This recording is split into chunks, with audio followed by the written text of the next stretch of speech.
Então vamos lá? Bom, a gente falou, repetindo, lembra? Inspeção geral. A gente falou das mãos. A gente falou do pulso radial, periférico. E aí a gente vai pro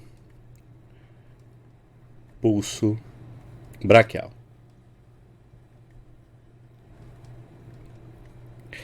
E aí a gente diz que o pulso braquial e o pulso carotídeo são pulsos centrais, porque eles são mais próximos à VE. Certo? E aí algumas coisas são importantes na semiologia do pulso braquial e do carotídeo. No pulso central, eu vou fazer avaliação de volume e de forma do pulso. E é mais fácil de perceber isso quanto mais central, é mais fácil de perceber isso na maior parte das alterações de pulso. Quanto mais central o pulso, mais fácil de perceber. Ok? O pulso braquial, na rotina do exame cardiovascular, ele não vai servir para avaliar volume e forma, mas basicamente para a gente avaliar pressão arterial. Ok? Quando a gente for falar da avaliação do pulso carotídeo, a gente vai falar especificamente dessas alterações típicas que a gente vê nesses casos, mas quando a gente está falando de pulso braquial, a gente vai fazer a avaliação basicamente de pressão arterial. Então tá, vamos falar um pouquinho de pressão arterial na avaliação do pulso braquial. A gente faz a mensuração da pressão arterial através do pulso na artéria braquial, através do pulso braquial. O método que a gente usa é o método auscultatório. Auscultatório. Ok? Em que você vai usar lá o seu esteto com esfigmomanômetro aneroide. É possível que você faça também pelo método oscilométrico. E o método oscilométrico, ele é o método dos aparelhos digitais, aqueles de uso tanto em ambiente doméstico quanto os aparelhos que fazem monitorização contínua de pressão arterial na UTI, por exemplo. Tá? Todos esses métodos, eles são métodos de mensuração indireta e não invasiva. Ok. No exame físico, a gente vai usar basicamente o método auscultatório. Então, na pressão arterial, que a gente vai falar aqui, eu tenho... vamos começar por isso, né? Então, numa pressão arterial habitual, eu vou ter ali uma pressão de 120 por 80 milímetros de mercúrio. Esse valor maior é a pressão arterial sistólica e esse valor menor é a pressão arterial diastólica. Ok? A pressão arterial sistólica, ela é a pressão máxima dentro da artéria durante a sístole.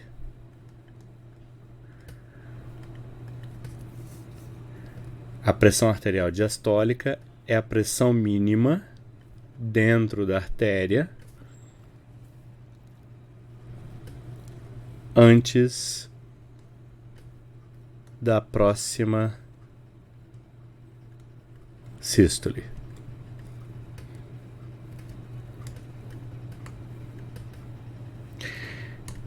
Se eu for colocar num gráfico, imagina o seguinte: a gente tem isso aqui e aqui. Aqui é tempo e aqui é PA. Ok? Vou botar aqui 20 milímetros, 40, 60, 80, 100, 120. 120, 100 por 80.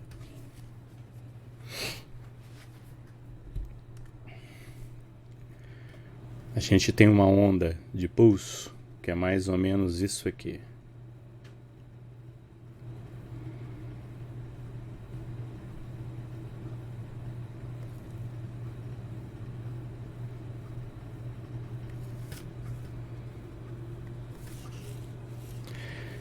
A pressão máxima durante a sístole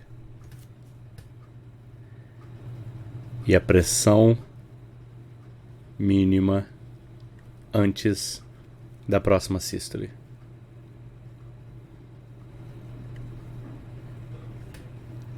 Ok?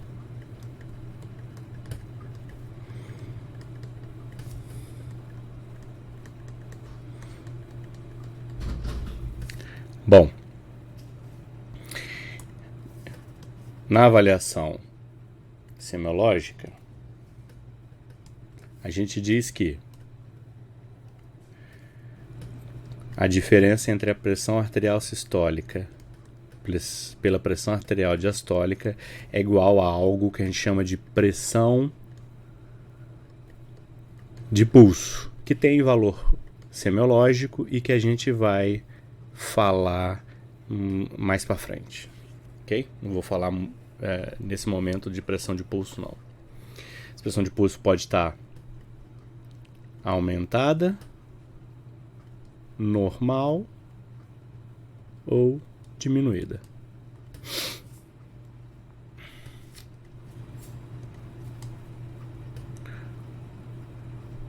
Ficou feio, vamos botar aqui mais bonitinho.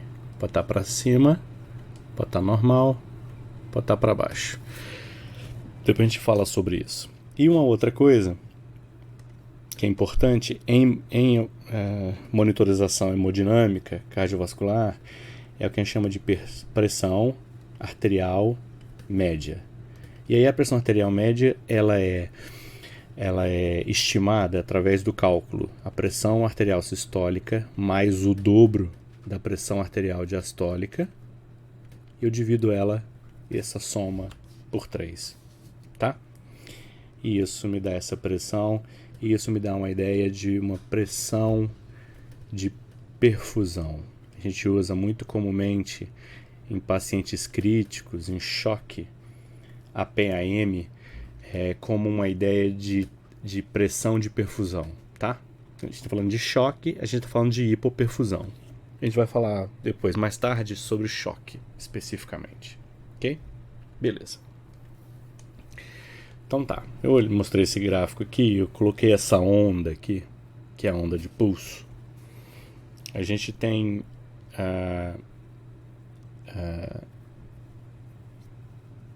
mais ou menos a anatomia dessa onda. A gente vai falar também durante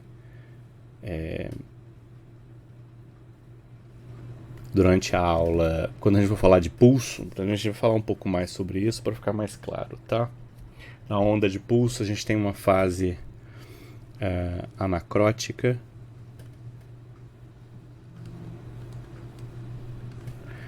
e um descenso dicrótico.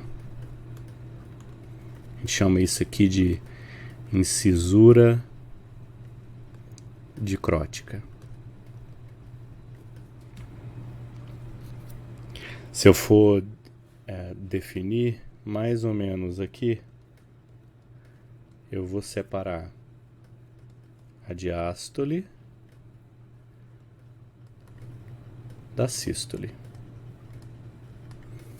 Então, a pressão máxima durante a sístole e a pressão mínima na diástole antes da próxima sístole. Ok? Pressão arterial sistólica, pressão arterial diastólica. Para entender isso, é interessante que a gente entenda que a transmissão, a circulação, ela depende de um sistema de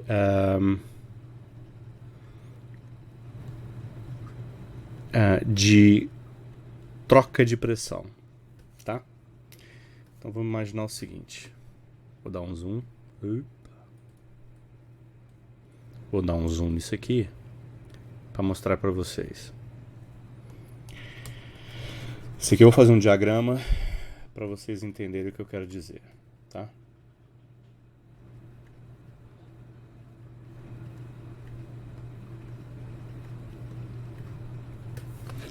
Aqui a gente tem o ventrículo esquerdo, aqui a gente tem a aorta, e aqui a gente vai tendo artérias cada vez menos calibrosas. Não é assim que o sistema não funciona assim? Então vamos dizer que aqui é a axilar, aqui é a braquial e aqui é a radial, por exemplo.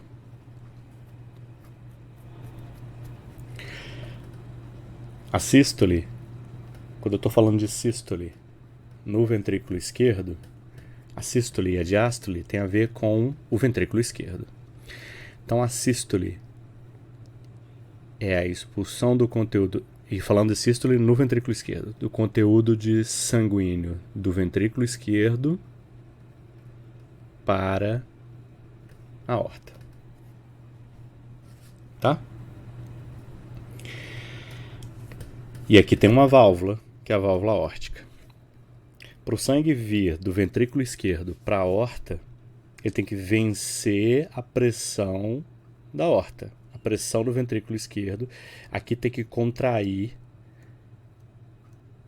para aumentar a pressão, para que essa pressão seja maior do que a aorta e que force a válvula aórtica a abrir.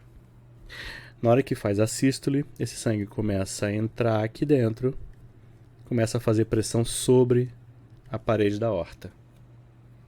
Ao mesmo tempo, os vasos arteriais, eles são elásticos e têm uma complacência e elasticidade que fazem com que eles tenham uma força de retorno. Ok?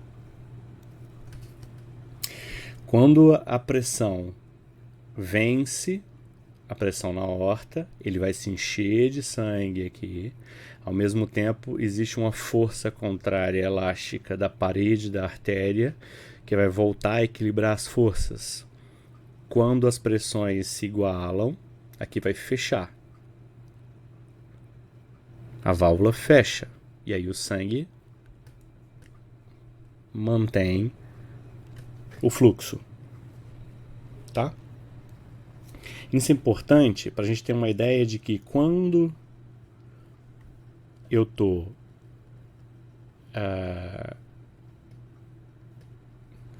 eu vou fazer um desenho assim para vocês entenderem o que eu quero dizer. Quanto mais distante eu estou, maior é a pressão arterial sistólica, sobe, e a pressão arterial diastólica cai, tá? E aí as ondas, elas se alteram. Então nas artérias mais periféricas eu tenho um pico maior de pressão arterial sistólica, uma depressão maior da pressão arterial diastólica. Essa onda aqui é lá na aorta, por exemplo, né? Aqui é na radial, aqui é na braquial e aqui é na axilar, por exemplo. Tá? Bom, então um pouquinho de fisiologia só para vocês entenderem como é que funciona essa circulação, essa onda de volume até chegar na periferia. Bom, bom, aí para poder medir, vamos falar então da mensuração da pressão arterial, né? Então a gente vai fazer a mensuração que a gente chama pelo método auscultatório, ok? Então eu vou vamos imaginar o seguinte, então a gente tem uma técnica. A técnica ela é cheia de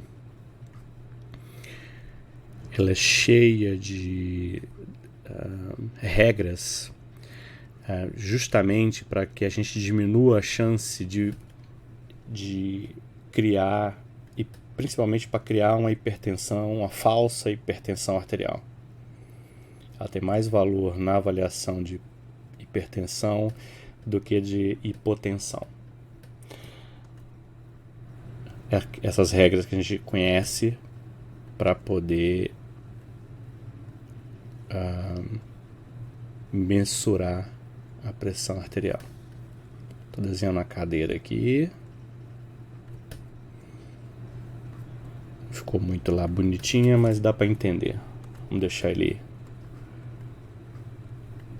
sorrindo aqui. Bom, o que é essencial então? Para diminuir a possibilidade da pressão arterial ser superestimada, ser maior do que ela realmente é, a gente tem algumas regras aqui, tá? Então, uma delas, eu vou pintar aqui o aparelhinho de pressão aqui no braço do paciente. Uma delas é que a artéria tem que estar aproximadamente no mesmo nível do que o coração. O ideal é que o paciente esteja sentado, com as costas apoiadas e os dois pés apoiados, sem estar com a perna cruzada. Ok? O ideal é que o paciente tenha que estar pelo menos 5 minutos, mais ou menos, sentado antes de você medir, para evitar o efeito do esforço físico na pressão arterial, tá? Então, antes de medir, que ele esteja mais ou menos sentado durante 5 minutos. Então, o tempo que você levou ali na inspeção geral, na inspeção nas mãos, na contagem de frequência cardíaca no pulso radial, chega ali próximo, né, o tempo que você levou para preparar o paciente, chega ali próximo do tempo que eu preciso para que ele esteja sentado e que eu consiga mensurar. Existe uma recomendação de que na primeira vez você possa medir a pressão arterial nos dois braços, no direito e no esquerdo, e que você faça pelo menos duas mensurações, intervalo de 30 segundos no mínimo, tá? Para diminuir a possibilidade de erro. Essas recomendações, então, são muito importantes para que não haja superestimação da pressão arterial, para que não haja falsos diagnósticos de hipertensão. Eu brincava muito, o pessoal fazia liga, eu vou medir a pressão lá na feira, e aí não tinha todos esses cuidados, era muito comum então que o paciente estivesse com a pressão alta lá porque estava fazendo esforço, porque tinha acabado de tomar café, ou porque tinha bebido bebida alcoólica, e isso altera os valores. Então esses cuidados são importantes de ter. Outras coisas que a gente tem que levar em consideração é o seguinte. Então, você tem o braço do paciente.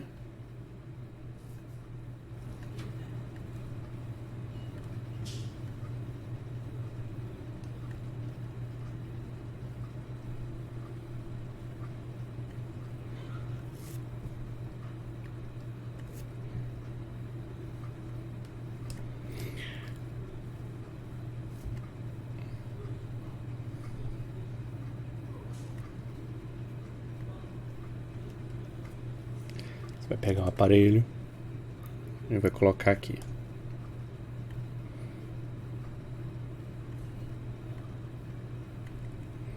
Vou botar de verde para destacar, tá? Então aqui tem um aparelho, um manguito, e aí você vai abraçar a artéria. No aparelho de pressão, você tem aquela capa, e o manguito é uma bolsa que está dentro dessa capa. Ele não ocupa todo o espaço. E aí alguns têm uma marcação, uma setinha bem no meio da bolsa, tem uma marcação de setinha, que é onde você vai posicionar a artéria braquial, tá? Então aquela setinha serve para estar aqui, ó. Setinha ela vai estar aqui para ela marcar a artéria braquial. O tamanho médio de um aparelho de pressão, ele é mais ou menos, aqui ele tem mais ou menos 23 centímetros e aqui ele tem mais ou menos 12 centímetros. Largura e esse comprimento aqui. Esse é o tamanho médio. Outra regra importante é a artéria, o manguito, a bolsa do manguito, ela tem que cobrir aproximadamente 80% da circunferência do braço.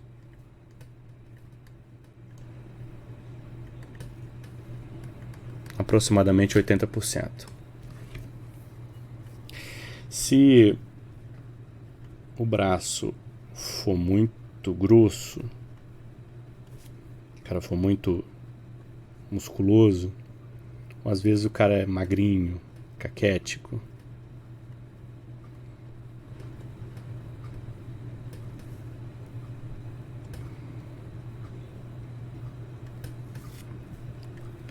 então se ele for muito musculoso aqui, o aparelho for pequeno para a circunferência do braço, a tendência é que aqui a pressão arterial sistólica suba falsamente.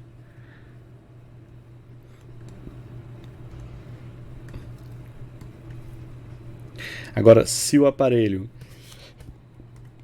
então ele gira aqui, ó, ele não fecha direito, tá? Se o aparelho for grande demais, o efeito é o contrário. O efeito é que a pressão arterial seja menor falsamente. Inclusive, esse efeito aqui é muito mais importante do que o efeito de um aparelho grande demais. Então toma cuidado, paciente obeso ou hipertrófico, musculatura hipertrofiada, cuidado com esse aparelho comum, o que habitualmente vocês vão encontrar nas UPAs e emergências que você vai encontrar. Ele tem um tamanho, não é único, tem aparelho para braços maiores do que, principalmente aqui, ó, maiores do que 28 centímetros de circunferência. Se o aparelho for pequeno, não ocupar pelo menos 80%, ocupar 60%, 50% da circunferência, porque o aparelho é pequeno. Quando o aparelho é pequeno, a pressão vai ficar mais alta do que você esperava normalmente, tá? Isso faz com que a pressão fique superestimada. Aqui superestima, aqui subestima, tá? Bom, você colocou o aparelho aqui, e aí eu preciso que a fossa anticubital esteja livre com o aparelho, tá? Para que eu possa palpar a artéria braquial aqui. A primeira coisa então é identificar a artéria braquial na palpação. Eu vou identificar ela porque eu vou identificar, porque eu vou encontrar aqui, mais ou menos aqui,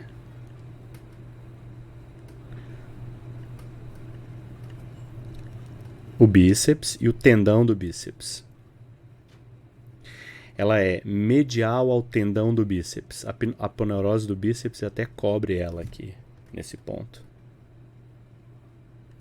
Então você vai encontrar o tendão. É mais fácil encontrar o tendão se você pedir para o cara fazer força de flexão no braço, ele vai aparecer mais facilmente. E aí você vai medialmente para encontrar. Ele vai ficar aqui num leito aqui entre o bíceps, que está aqui, e o tríceps, que está aqui do lado de cá. Então você identificou, posicionou o aparelho, certo? E aí você vai fazer... Você vai... Opa, vamos botar de vermelho não, para ficar mais bonitinho. Vamos botar de preto. Aí ele tem aqui o aparelhinho. E aí tem aqui a bomba com a válvulazinha para cá. E aí você vai insuflar até 20 a 30 milímetros de mercúrio acima da pressão arterial sistólica. E como é que eu estimo a pressão arterial sistólica? Você vai fazer o seguinte: você vai palpar o pulso radial.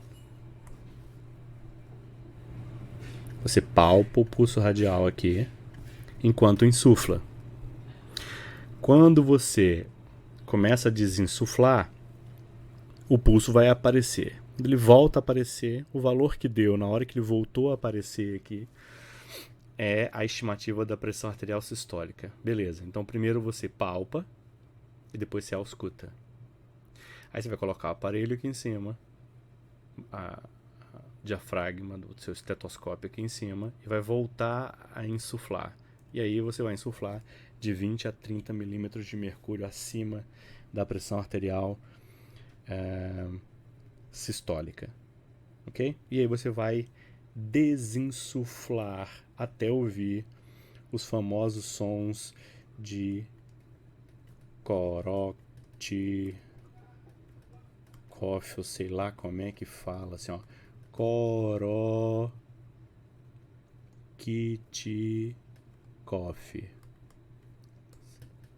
Toda vez eu erro como é que escreve Korotchikov.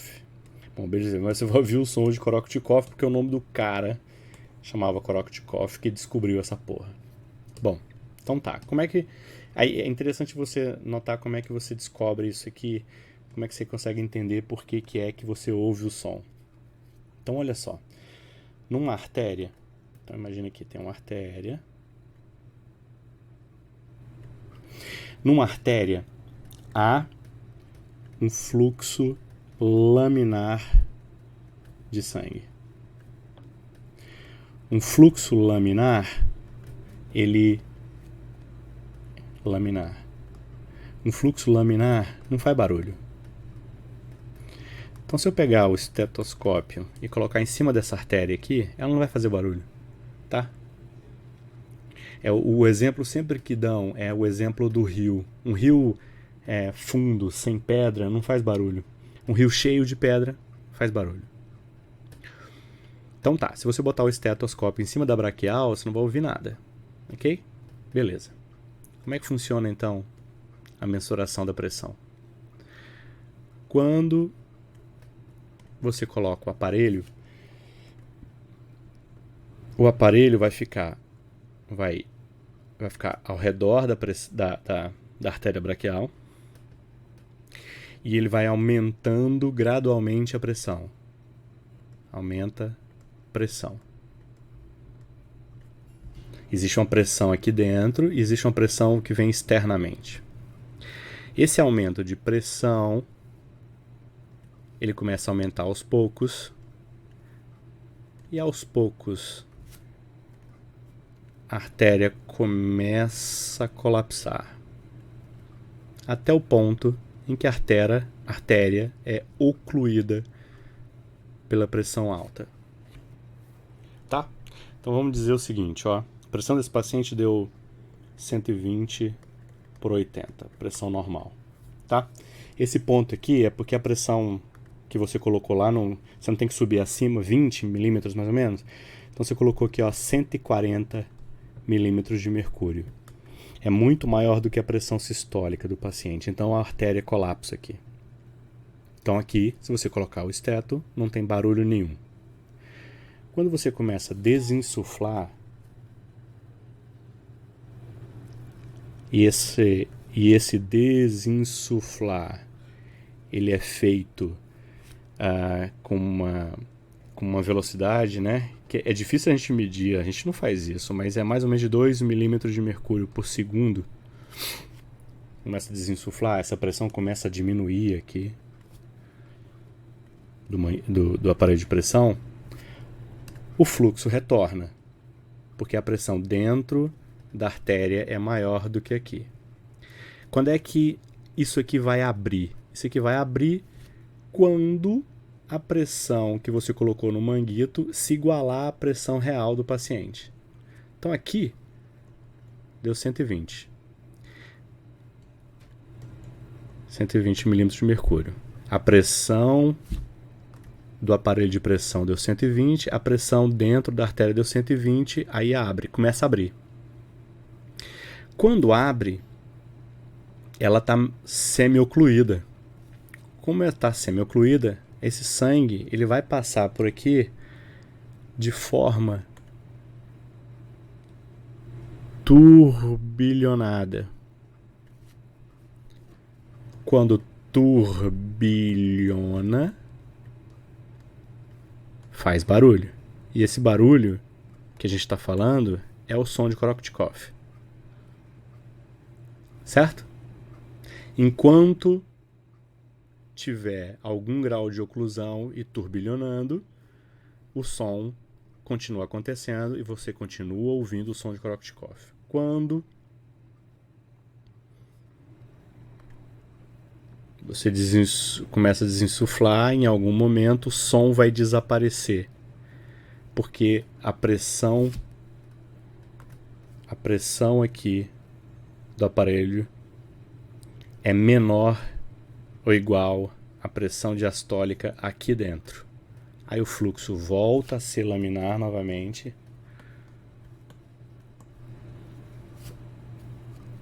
E aí você tem quando o som de Korotchkov desaparece, porque voltou a ficar laminar, então o som desaparece. A pressão que eu tenho aqui, que eu medi aqui quando o som desapareceu, é a pressão arterial diastólica. Aqui é a pressão arterial sistólica. Aqui está acima da pressão arterial sistólica. Sacou? Qualquer coisa vocês revejam o vídeo novamente e aí vocês vão entender o que eu estou querendo dizer. Bom, aí... Opa, rabisquei. Aí tá. Algumas coisas, algumas observações que eu acho que são interessantes. Que eu acho que é interessante aqui, quando eu falei da palpação, eu até esqueci de comentar isso com vocês, que é o seguinte. É importante sempre que você estime na palpação para depois você auscultar.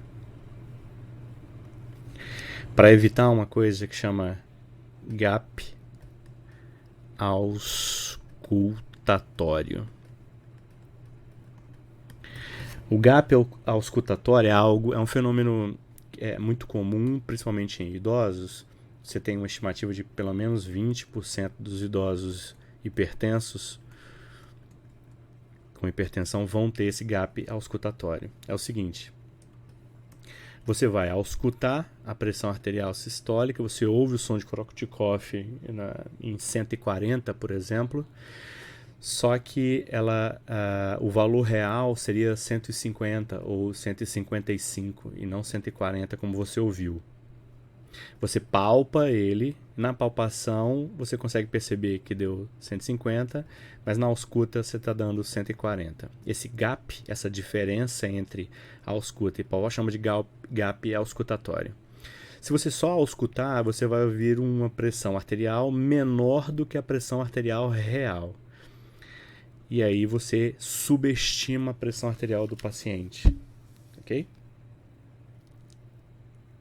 Certo. A gente vai falar um pouco disso mais tarde também, sobre estimativa de pressão postural. Então, é comum que nos sinais vitais aqui a gente está fazendo uma avaliação normal de pressão arterial com o paciente sentado. Existem outras situações que você está preocupado com outra coisa, com hipotensão e com choque. Muitas vezes o paciente vai estar deitado, ou vai estar em 45 graus ou em 30 graus. As situações são as mais diferentes, mas nesse momento você está tentando avaliar hipotensão e não hipertensão. Então, no caso da avaliação de hipotensão, é muito comum que a gente faça avaliações posturais, tá? Essas avaliações posturais de pressão é porque você vai ter que medir a pressão arterial do paciente deitado e o do paciente